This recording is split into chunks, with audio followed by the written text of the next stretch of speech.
చీనీ చెట్లను కాపాడిన మన ప్రభుత్వం పులివెందలకు నీళ్ళు ఎవరైనా ఇచ్చారంటే అది చంద్రబాబు నాయుడు గారి దయతో పులివెందలకు నీళ్ళు ఇచ్చారని చెప్పి నేను తెలియజేస్తూ ఉంటా. ఏ చీనీ చెట్టును అడిగినా ఏ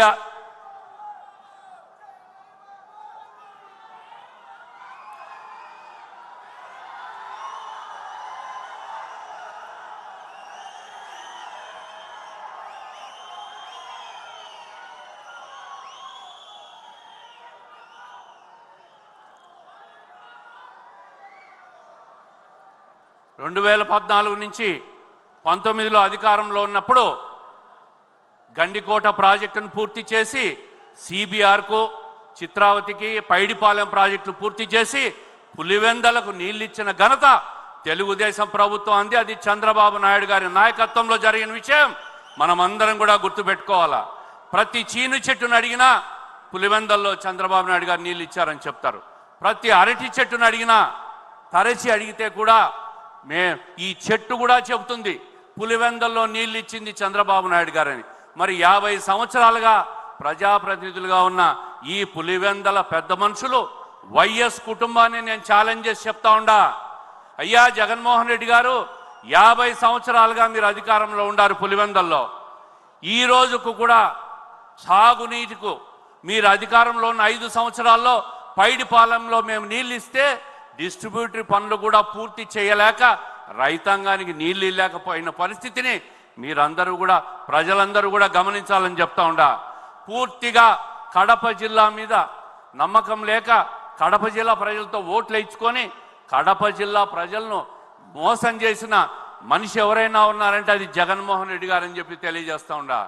ఇందాక మన ఎంపీ గారు కేంద్ర మంత్రి చెప్తా ఉన్నాడు, రాయలసీమ రతనాల సీమ, రాగాల సీమ, అనురాగాల సీమ అని.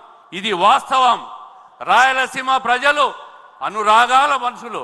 అందుకే అనురాగానికి కృతజ్ఞత చెప్పేదానికే 52 సీట్లు ఉన్న రాయలసీమలో 45 సీట్లు కూటమి ప్రభుత్వానికి ఇస్తే ఉమ్మడి కడప జిల్లాలో 10 సీట్లలో 7 సీట్లు ఇచ్చారని మన ముఖ్యమంత్రి గారు, మన యువనేత నారా లోకేష్ గారు మహానాడును కడపకు తెచ్చారు. కడప ప్రజల కోసం, కడప ప్రజలను గౌరవించడానికి, రాయలసీమ ప్రజల గౌరవార్థం ఈ మహానాడుని ఇక్కడ జరుగుతూ ఉంది. మరి ఈరోజు మాజీ ముఖ్యమంత్రి గారు ఎక్కడో మీడియాలో చూసా, చంద్రబాబు నాయుడు గారు మహానాడు పెట్టి ఏదో కడపలో పెట్టి ఫోజులు కొడుతున్నారని. అయ్యా అవసరమైతే వచ్చే మహానాడు పులివెందుల్లో కూడా పెట్టేదానికి ఈ తెలుగుదేశం కార్యకర్తలు మీరందరూ సిద్ధంగా ఉంటారా? అవసరమైతే పులివెందుల్లో మహానాడు పెడదాం. జగన్మోహన్ రెడ్డి గారికి పులివెందల్లో మహానాడు పెట్టి వణుకు పుట్టేయాలని చెప్పి నేను ఈ సందర్భంగా పిలిపిస్తూ ఉండా. మరి ఈ సందర్భంగా సాగునీటి ప్రాజెక్ట్ అన్నీ కూడా ఏదైతే ఈ 43 సంవత్సరాల్లో Teluganga project, Handrineeva, Galeru Nagari, KC canal modernisation, SRBC ప్రాజెక్టులు, మిగిలిన మీడియం ఇరిగేషన్ ప్రాజెక్టులు ఇవన్నీ కూడా పూర్తి చేసింది, మొదలు పెట్టింది. బ్యాలెన్స్ వర్క్స్ పూర్తి చేసేది కూడా ఒక్క తెలుగుదేశం హయాంలో. అది చంద్రబాబు నాయుడు గారి రాయలసీమ పట్ల, రైతాంగం పట్ల నిరంతరం చెబుతుండేవాడు, హార్టికల్చర్ హబ్ చేస్తాం రాయలసీమనని.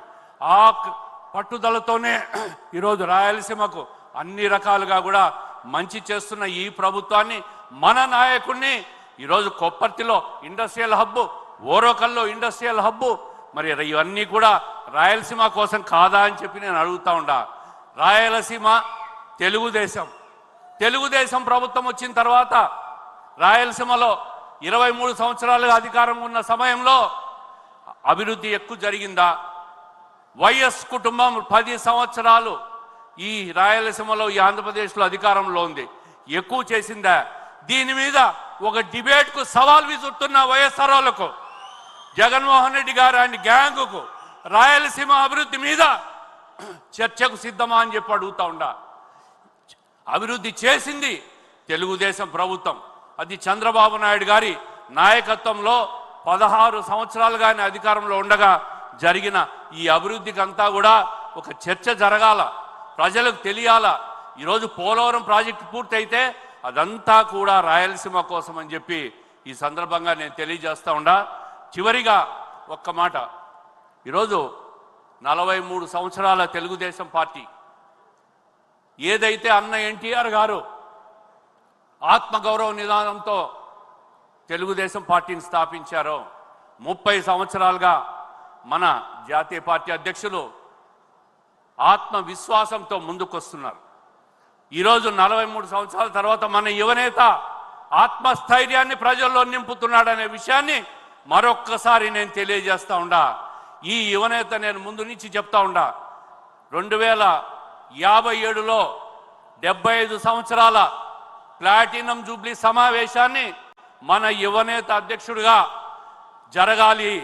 ముఖ్యమంత్రి చంద్రబాబు నాయుడు గారి తర్వాత ఎంత పెద్ద పదవి ఉంటే అంత పెద్ద పదవి కూడా ఆయనకి ఇవ్వాలని చెప్పి ఈ మహాసభ కోరుకుంటా ఉందని చెప్పి అందరూ కూడా తప్పట్లు హర్షధ్వానాలతో తెలియజేయాలని చెప్పి కోరుకుంటూ, మరి మరొక్కసారి ముఖ్యమంత్రి గారికి, జాతీయ పార్టీ అధ్యక్షులు నారా లోకేష్ గారికి కడపలో మహానాడు కార్యక్రమాన్ని నిర్వహించే అవకాశం మా కడప జిల్లాలో ఉన్న తెలుగుదేశం పార్టీ కుటుంబ సభ్యులు, జిల్లా పార్టీ, అదేవిధంగా మా గౌరవ కడప జిల్లా శాసనసభ్యులు, పార్టీ ఇన్ఛార్జీలు వాళ్ళందరి తరపున అధ్యక్షుల వారికి, నారా లోకేష్ గారికి, అదేవిధంగా రాష్ట్ర అధ్యక్షులు పల్లా శ్రీనివాసరావు గారికి